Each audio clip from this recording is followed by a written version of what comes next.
You see, this guy, his heart was not right before God. And he had a lot of sin in his life. And if we are about to embark on an adventure, right, where we're about to go to a new church. And we're going to go have a new building and maybe even a new identity. But I can tell you one thing without a shadow of a doubt.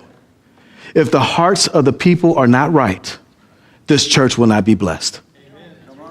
If the hearts of the people is not right, the church will not be blessed. I don't care what we look at it. We might look at it and see it as a blessing. We might have looked at his church and say he has 15,000 people, multiple sites. He must be being blessed by God. But clearly he wasn't, because his sin in his life was ruining people. It was doing the same thing that they had the temple, they had the priests, and they had the sacrifice, but they still were ruining people. They didn't have the right hearts that were for God. And you know, we need to get rid of this sin in our lives. And if we claim, in 1 John chapter 1, verse 8, it says, if we claim to be without sin, we deceive ourselves, and the truth is not in us. If we confess our sins, and he is faithful and just and will forgive us of our sins and purify us from all unrighteousness. This is important for us to understand, because when Jesus is talking to the disciples, he says, pick up your cross and daily and follow me. And I think a lot of times we get caught up, I have to be this perfect Christian, I have to do everything the right way. He's saying, no, sin's going to always be with you. You can't claim to be without sin and be a truth teller. Sin is always going to be with. Jesus said, you need to pick up your cross, you need to pick up your sin daily and follow me. But a lot of times we pick up our cross, pick up our sins, and we follow our own opinion. Or we follow the opinion of the world. And then we get lost and we're like, man, why is the sin eating me up? Because you're not following Jesus Christ. That's what the sin was eating him up, because he wasn't following Jesus. And we might go into this new church and we might have amazing people come and we might have people give great sermons and do amazing worship, man, but it will not be blessed if we don't have the right hearts for God. We need to renew our hearts. And one of the main reasons why we definitely need to renew our hearts, because God said he's going to separate the people who are for him from the people who are against him. In Malachi chapter 3, verse 17, he says this, I will spare them. Just as my Father has compassion and spares his son and who serves him.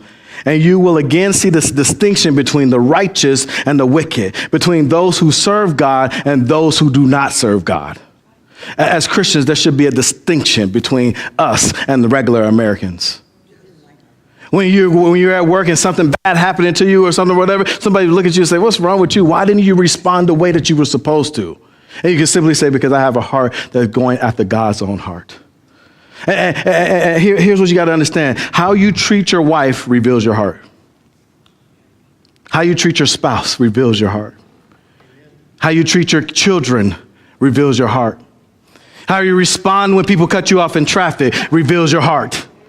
How you respond when the lady comes and she messes up your order 3 times, how you respond to her reveals your heart.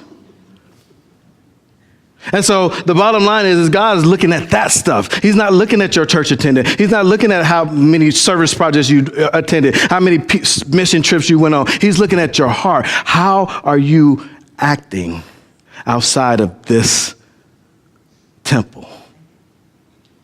We have the temple. We have the priests. We have the sacrifices. But God looks at them and says, you know what? You don't have the right heart.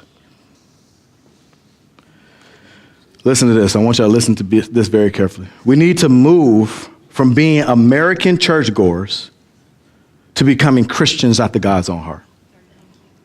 We need to move from being American churchgoers to becoming Christians after God's own heart. And a lot of times, and all I got to do is look at Facebook, a lot of times people are more American than they are Christian. A lot of times people are more Republican than they are Christian. A lot of times people are more whatever you want to put into the slot more than they are Christian. And we need to stop being American churchgoers and start being Christians that are after God's own heart. Because it doesn't matter what happens when we leave this place, whether we have a great temple, whether we have a great priest, whether we're doing all the things that God has called us to do. If our hearts are messed up, God say, I will reject your offering and I will not bless you as a people.